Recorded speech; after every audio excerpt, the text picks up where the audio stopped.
마음이 식었나? 다른 사람이 생겼나? 내가 뭘 잘못했나? 그리고 그 순간부터 마음이 무너지는 사람은 사실 연락이 줄어서 무너지는 게 아니에요.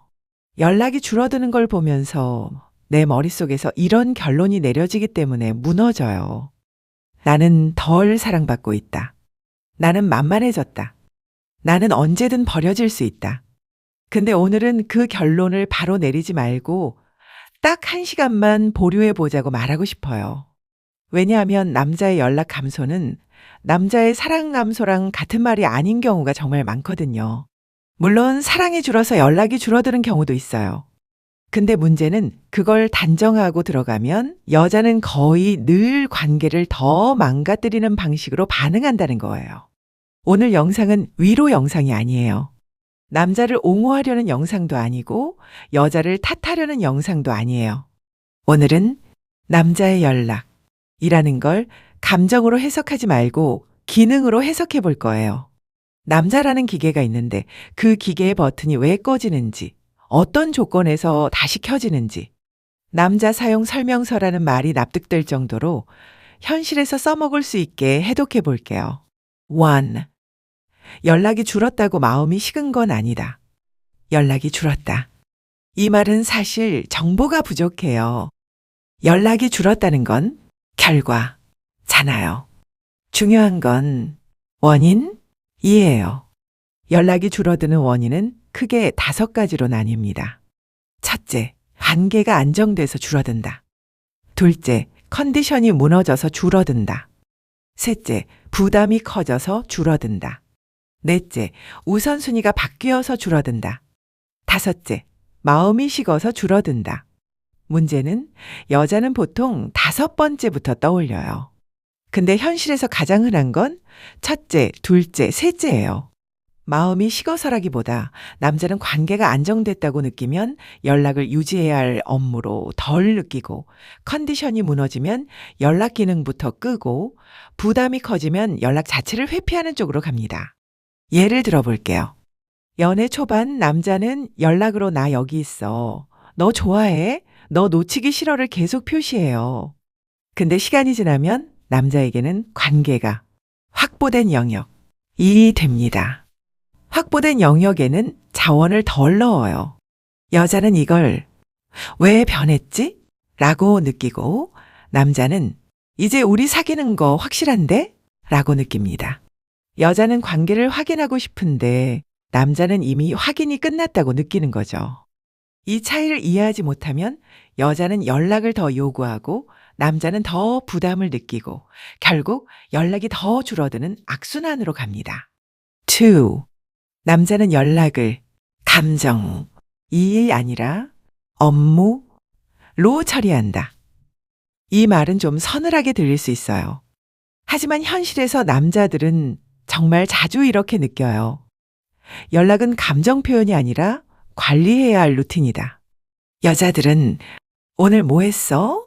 에 감정이 들어있죠. 보고 싶고 궁금하고 연결되어 있고 싶고 안심하고 싶고. 그런데 남자들은 오늘 뭐 했어? 를 받으면 감정이 아니라 응답을 처리해요. 대답을 해야 한다. 늦으면 혼난다. 뭐라고 답해야 덜 피곤할까? 이게 너무 과장 같죠? 근데 연애가 오래 갈수록 남자에게 연락은 감정이 아니라 피로도와 직결되는 경우가 많습니다. 그래서 남자는 일이 바빠지면, 머리가 복잡해지면, 감정이 흔들리면 제일 먼저 연락을 줄입니다. 왜냐하면 연락은 그에게 에너지를 먹는 일이기 때문이에요. 여자는 반대로 에너지가 불안할수록 연락을 더 붙잡고 싶어 하죠. 이게 충돌이 생기는 구조입니다. 여기서 중요한 건 옳고 그름이 아니라 작동 방식이에요. 여자가 이걸 모르고 연락이 줄었어, 이꼬르 사랑이 줄었어 라고 해석하면 남자는 억울해집니다. 남자 입장에서는 아니, 난 그냥 힘들어서 그런 건데 가 되는 경우가 많거든요. 3. 남자는 관계가 안정될수록 연락을 줄이는 역설이 있다. 여자는 관계가 안정되면 더 친밀해지고 싶어져요. 확인도 더 하고 싶고, 일상 공유도 더 하고 싶고, 작은 감정도 나누고 싶어져요. 그게 여자에게 안정의 표현이니까요. 근데 남자는 관계가 안정되면 오히려 연락을 줄여요. 왜냐하면 남자에게 안정이란 이 관계는 굳이 매일 확인하지 않아도 된다 는 뜻이 되기 때문입니다. 여기서 여자들이 자주 하는 질문이 있어요. 그럼 남자는 사귀면 노력을 안 하게 돼? 이 질문은 반은 맞고 반은 틀립니다. 정확히 말하면 남자는 노력의 형태가 바뀝니다. 연락을 줄이고 대신 다른 방식으로 관계를 유지하려는 남자도 있어요. 예를 들면 만나면 잘해준다. 필요한 순간에 해결해준다. 계획을 세운다. 실질적인 도움을 준다. 반대로 연락도 줄고 행동도 줄면 그건 문제죠. 그러니까 연락이 줄었을 때 가장 먼저 해야 하는 건 연락을 따지는 게 아니라 행동이 남아있는지를 보는 겁니다. 연락은 줄었는데 약속은 지킨다. 만나면 집중한다. 나를 삶에 포함시킨다. 미래 이야기를 아주 피하지는 않는다. 이런 행동이 있다면 연락 감소를 즉시 사랑 감소로 단정하는 건 위험합니다. 4. 남자에게 연락은 사랑의 증명이 아니라 컨디션 지표다. 여자에게 연락은 사랑의 증명입니다. 남자에게 연락은 컨디션 지표인 경우가 많아요.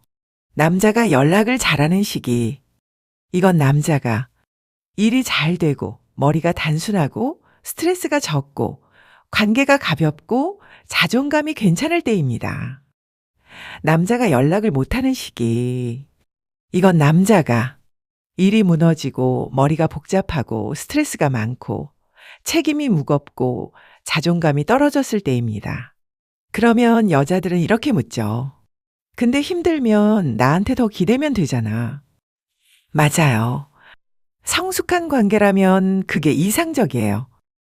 근데 남자의 많은 부분은 그렇게 훈련되어 있지 않습니다. 힘들 때 기대는 법을 배운 게 아니라 힘들 때 버티는 법을 배운 남자가 훨씬 많아요. 그래서 남자는 힘들 때 연락을 줄이는 방식으로 버티기 모드로 들어갑니다. 여자는 이걸 내가 필요 없나 봐 로 해석하고 더 불안해지고 더 확인하고 더 추궁하게 되고 남자는 더 연락을 줄이게 됩니다. 이게 현실에서 제일 흔한 파국의 구조예요. 사랑이 줄어서가 아니라 컨디션이 떨어져서 연락이 줄었는데 그걸 사랑 감소로 해석하면서 관계를 깨는 방식. 5. 남자가 연락을 줄이기 전에 이미 머릿속에서 끝낸 회의가 있다. 이 부분이 오늘 영상에서 가장 획기적인 포인트가 될 거예요.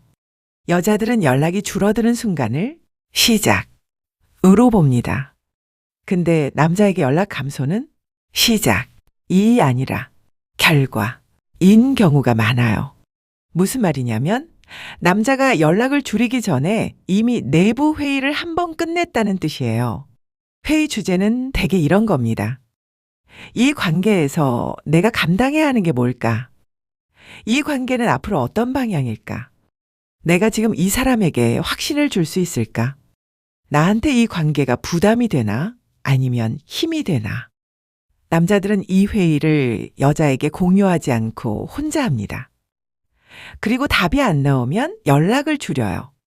여자는 왜 갑자기? 라고 느끼지만 남자는 갑자기가 아닙니다. 여기서 여자가 할 수 있는 최고의 전략은 남자에게 회의를 강제로 열게 만들지 않는 거예요. 왜 그래? 무슨 생각해? 나 사랑해? 우리 관계 뭐야? 이 질문들은 남자의 내부 회의를 공개시키는 질문입니다. 그 질문을 받는 순간 남자는 지금 답을 내야 한다는 압박을 느끼고 부담이 증가하고 결국 더 연락을 줄이는 방향으로 갈 수 있어요. 물론 어떤 남자는 성숙해서 대화를 열 수 있어요. 하지만 많은 남자는 그렇지 않습니다. 그리고 현실적인 연애에서 우리는 가장 흔한 유형에 대비해야 합니다. 6. 바쁘다는 말이 진짜일 때와 핑계일 때의 구분법이 있다. 나 요즘 바빠. 이 말 하나로 여자는 며칠을 망치죠. 근데 바쁘다는 말은 그 자체로 진실일 수도 있고 핑계일 수도 있어요. 핵심은 바쁘다. 가 아니라 바쁠 때도 관계를 어떻게 다루느냐예요. 진짜 바쁜 남자는 이렇게 합니다. 연락은 줄어도 흐름은 유지합니다. 짧게라도 상황을 공유합니다. 약속을 무조건 미루기보다 대체안을 냅니다. 미안하다는 표현을 합니다. 당신이 불안하지 않게 최소한의 안전장치를 둡니다. 핑계인 남자는 이렇게 합니다. 연락의 질이 무너집니다. 질문이 사라집니다. 만남이 줄어듭니다. 미래 이야기가 사라집니다. 그리고 결정적으로 당신의 감정에 관심이 없습니다. 여기서 아주 현실적인 구분 질문 하나 드릴게요. 연락이 줄었을 때 바쁘다는 말을 들었다면 이걸 보세요. 그가 바쁜 와중에도 당신과의 약속을 살리려는 흔적이 있는가? 살리려는 흔적이 없다면 바쁨은 문제의 핵심이 아닐 가능성이 커요. 7. 여자가 이 시기에 하면 90% 망하는 반응이 있다. 연락이 줄어들면 여자는 불안해져요. 불안해지는 건 당연합니다.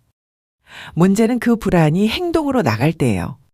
이 시기에 가장 많이 하는 망하는 반응은 3가지입니다. 첫째, 신문. 왜 연락이 줄었어? 뭐 해? 누구랑 있어? 왜 늦어? 이건 남자에게 감시로 느껴질 가능성이 큽니다. 연애는 감시가 시작되는 순간 공기질이 확 바뀌어요. 둘째, 비교. 전에는 안 그랬잖아. 예전에는 이랬잖아. 남자에게 비교는 평가입니다. 평가받는 순간 남자는 방어 모드로 들어가요. 셋째, 테스트. 나도 연락 안 해볼게. 일십해볼게. 밀당해볼게. 이건 상대가 성숙한 사람이라면 그냥 유치하다고 느끼고 멀어지고, 상대가 미성숙한 사람이라면 그래, 그럼 더 줄이자. 로 갑니다. 즉, 대부분 악화됩니다. 그럼 어떻게 해야 하느냐? 아무 말도 하지 말라. 가 아니에요. 말은 하되 구조를 바꿔야 합니다. 연락이 줄었을 때 가장 효과적인 문장은 이런 구조예요. 사실 관찰 플러스 감정 짧게 플러스 요청 가볍게. 예를 들면 요즘 연락이 줄어서 내가 조금 불안해졌어. 바쁜 건 이해하는데 하루에 한 번은 자기 전에 짧게라도 얘기하면 좋겠어. 이 문장의 핵심은 남자를 공격하지 않는 겁니다. 남자를 범인 취급하지 않고 해결 가능한 요청으로 만드는 것. 이건 관계를 살릴 확률이 올라갑니다. 8. 남자가 다시 연락하고 싶어지는 여자의 공통점은 통제하지 않는 것이다. 이 부분이 현실적으로 제일 중요해요. 남자가 연락을 줄이는 순간 여자는 본능적으로 관계를 통제하려고 합니다. 그 통제는 보통 연락으로 시작하죠. 언제 연락해? 왜 늦어? 지금 뭐해? 근데 남자는 통제받는 순간 감정이 식는 경우가 정말 많습니다. 왜냐하면 남자에게 연애는 자유를 잃지 않으면서도 사랑을 얻는 경험이어야 하는데, 통제가 시작되면 연애가 관리가 됩니다. 관리되는 관계는 매력도가 떨어져요. 그래서 남자가 다시 연락하고 싶어지는 여자는 어떤 여자냐면 연락을 구걸하지 않는 여자입니다. 자기 일상을 유지하는 여자입니다. 남자가 연락을 줄였을 때 그걸로 자기 세계가 무너지지 않는 여자입니다. 남자는 그런 여자를 보면서 이 관계가 안전하다고 느끼고 다시 다가옵니다. 여기서 중요한 오해가 하나 있어요. 그럼 내가 쿨한 척을 해야 한다. 이게 아닙니다. 쿨한 척은 결국 티가 나요. 핵심은 척이 아니라 실제로 내 삶을 지키는 겁니다. 연애에서 남자의 연락을 붙잡는 가장 강력한 힘은 여자의 자존감이 아니라 여자의 삶의 밀도입니다. 내 삶이 탄탄하면 상대의 연락에 내 정서가 덜 휘둘려요. 그게 상대에게도 안정감을 줍니다. 9. 연락이 줄어도 관계가 살아있는 경우와 이미 끝난 경우는 신호가 다르다. 이제 가장 현실적인 파트를 할게요. 여자들이 제일 원하는 건 이거죠. 그래서 이 남자 기다려도 돼? 말아야 돼? 연락이 줄어도 관계가 살아있는 경우의 신호는 이런 겁니다. 그는 여전히 만나려고 한다. 그는 약속을 완전히 끊지 않는다. 그는 당신의 중요한 순간에 나타난다. 그는 당신을 주변 사람에게 숨기지 않는다. 그는 관계를 끝내자는 말을 쉽게 하지 않는다. 그는 당신의 감정을 완전히 무시하지는 않는다. 반대로 이미 끝난 경우의 신호는 이렇습니다. 연락이 줄어드는 게 아니라 관계 기능을 하나씩 꺼버립니다. 약속이 사라지고, 대화가 사라지고, 관심이 사라지고, 배려가 사라집니다. 그리고 결정적으로 당신이 힘들다고 말해도 귀찮아, 가듭니다. 여기서 현실적인 체크포인트 하나. 연락이 줄어든 기간이 문제입니다. 며칠, 1에서 2주는 컨디션 상황일 수 있어요. 근데 몇 주, 한 달, 2달이 지속되면서 행동까지 사라진다면 그건 이미 관계의 방향이 바뀌었을 가능성이 높습니다. 찬. 이 관계를 기다릴지 정리할지 현실적인 판단 프레임. 여기서부터는 감정이 아니라 프레임입니다. 연애는 결국 선택이고 선택은 기준이 필요해요. 제가 제안하는 기준은 3요소예요. 존중, 책임, 미래. 첫째, 존중이 남아있는가? 연락이 줄어도 말투가 무례하지 않은가? 당신을 불안하게 만들고도 당연시하지 않는가? 당신의 시간을 함부로 쓰지 않는가? 둘째, 책임이 남아있는가? 약속을 지키려는 의지가 있는가? 관계의 문제를 최소한 해결하려는 시도가 있는가? 당신이 중요하다고 느껴지게 하는 행동이 있는가? 셋째, 미래가 완전히 사라졌는가? 미래라는 단어를 꺼냈을 때 도망만 치는가? 관계를 정의하려는 시도 자체를 거부하는가? 당신을 삶에 포함시키려는 의지가 있는가? 이 세 가지가 동시에 꺼져 있다면 연락이 줄어든 건 원인이 아니라 결과입니다. 그 관계는 이미 기울어졌을 가능성이 높아요. 반대로 연락은 줄었지만 존중과 책임이 남아있고 미래가 아주 사라지지는 않았다면 그 관계는 조정으로 살릴 여지가 있습니다. 마무리. 오늘 영상에서 딱 한 문장만 기억하면 좋겠어요.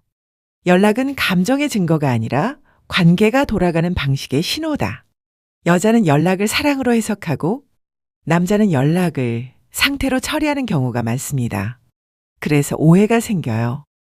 그리고 마지막으로 이 말도 덧붙이고 싶어요. 연락이 줄어든 남자를 이해하는 건 남자를 참으라는 말이 아닙니다. 내가 불필요하게 흔들리지 않기 위한 해독입니다. 상대의 패턴을 이해하면 내가 나를 덜 망가뜨릴 수 있어요. 그게 오늘의 목적입니다. 다음 편에서는 남자가 진짜 좋아할 때 하는 행동을 말이 아니라 행동의 디테일로 해독해 볼 거예요. 연락보다 더 정확한 신호들. 여기서부터는 진짜 현실적인 판단이 가능해집니다.